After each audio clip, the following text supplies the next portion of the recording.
মায়ের দোয়া কবুল হয়ে যায়। অনেকে মায়ের মনে কষ্ট দেয়, বাবার মনে কষ্ট দেয়, আছে না নাই?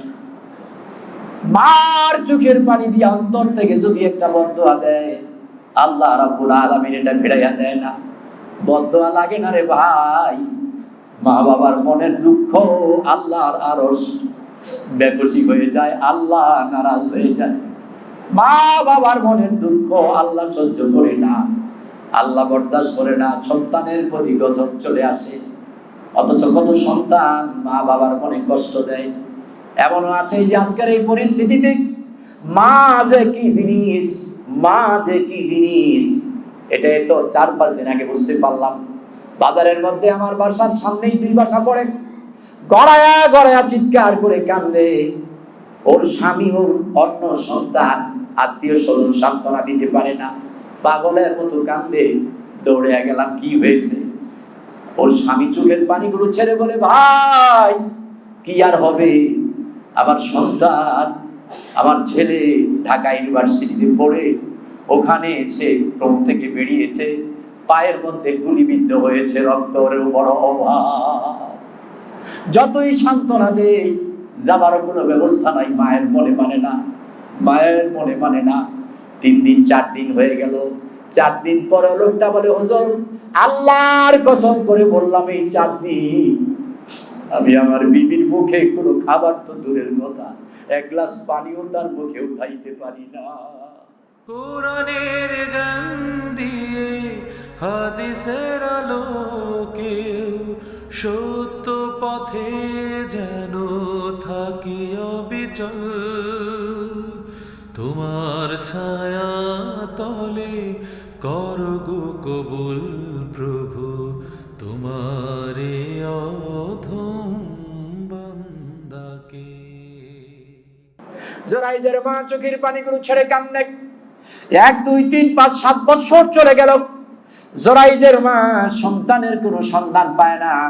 আল্লাহর কাছে দোয়া করে, রব্বুল আলামিন একমাত্র তোমার ইবাদত করি, ওয়া ইয়াকা নাস্তাইন, তোমার কাছেই সাহায্য চাই।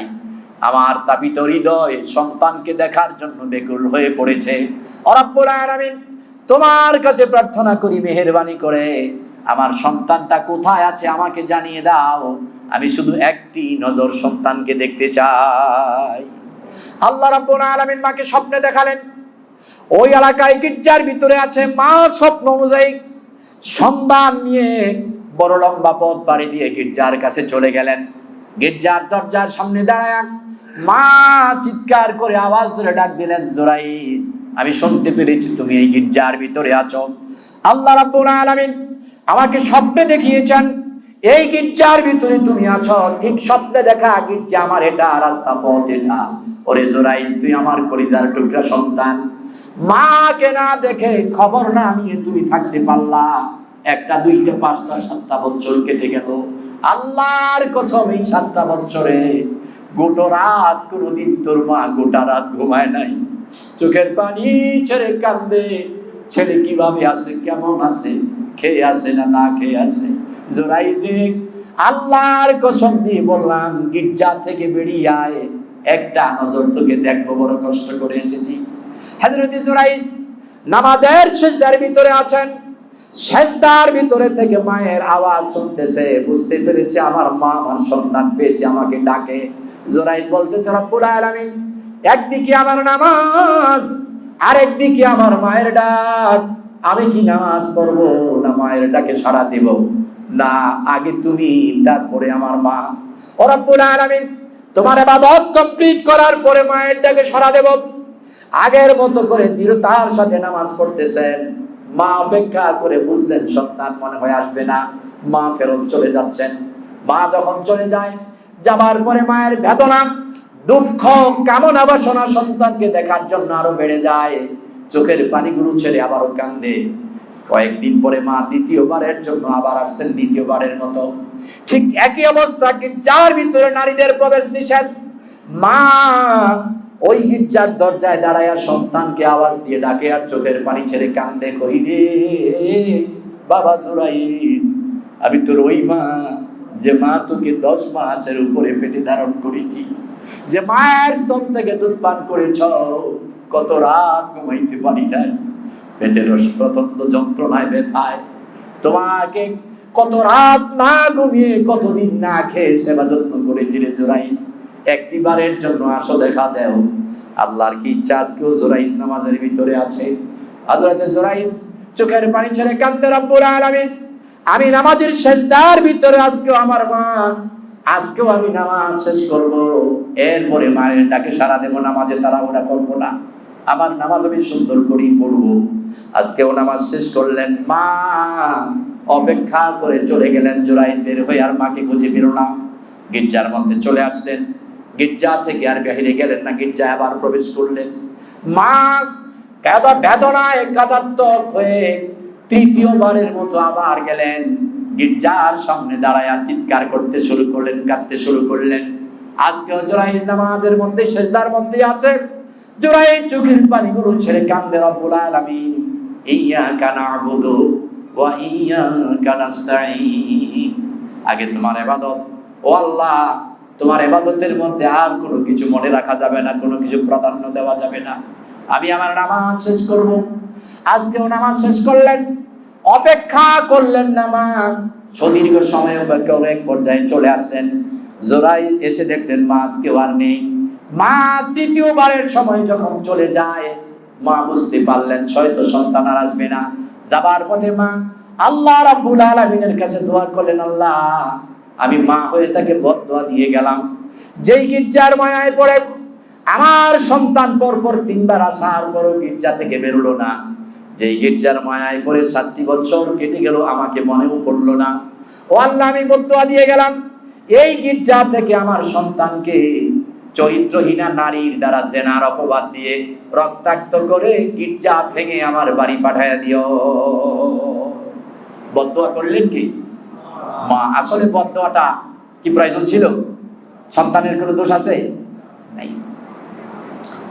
মায়ের দোয়া কবুল হয়ে যায়। অনেকে মায়ের মনে কষ্ট দেয়, বাবার মনে কষ্ট দেয়, আছে না নাই? মার চোখের পানি দিয়ে অন্তর থেকে যদি একটা বদদোয়া দেয়, আল্লাহ রাব্বুল আলামিন এটা ফিরাইয়া দেয় না। বদদোয়া লাগে না রে ভাই। মা বাবার মনের দুঃখ আল্লাহর আরশ বেকুশি হয়ে যায়, আল্লাহ নারাজ হয়ে যায়। মা বাবার মনের দুঃখ আল্লাহ সহ্য করে না, আল্লাহ বরদাস্ত করে না, সন্তানের প্রতি গজব চলে আসে। অথচ কত সন্তান মা বাবার মনে কষ্ট দেয়। এমনও আছে যে আজকের এই পরিস্থিতিতে মা যে কি জিনিস, মা যে কি জিনিস এটাই তো 4-5 দিন আগে বুঝতে পারলাম। বাজারের মধ্যে আমার বাসার সামনেই 2 বাসা পড়ে, গড়ায়া গড়ায়া চিৎকার করে কান্দে। ওর স্বামী ওর অন্য সন্তান আত্মীয় স্বজন সান্ত্বনা দিতে পারে না, পাগলের মতো কান্দে। দৌড়ে গেলাম, কি হয়েছে? ওর স্বামী চোখের পানিগুলো ছেড়ে বলে, ভাই কি আর হবে, আমার সন্তান, আমার ছেলে ঢাকা ইউনিভার্সিটিতে পড়ে ওখানে সে ক্রম থেকে বেরিয়েছে, পায়ের মধ্যে গুলিবিদ্ধ হয়েছে, রক্তের বড় অভাব। যতই সান্ত্বনা দেই যাবারও কোনো ব্যবস্থা নাই। মায়ের মনে মানে না, মায়ের মনে মানে না। 3 দিন 4 দিন হয়ে গেল। 4 দিন পরে লোকটা বলে, হুজুর আল্লাহর কসম করে বললাম এই 4 দিন আমি আমার বিবির মুখে কোনো খাবার তো দূরের কথা, 1 গ্লাস পানিও তার মুখে উঠাইতে পারি না। এমন মাকে আমরা যন্ত্রণা দেই। কত সন্তান মায়ের সাথে মারাত্মক বেয়াদবি করে ধমক দিয়া কথা বলে, হাত পর্যন্ত মা বাবার উপরে উঠায়।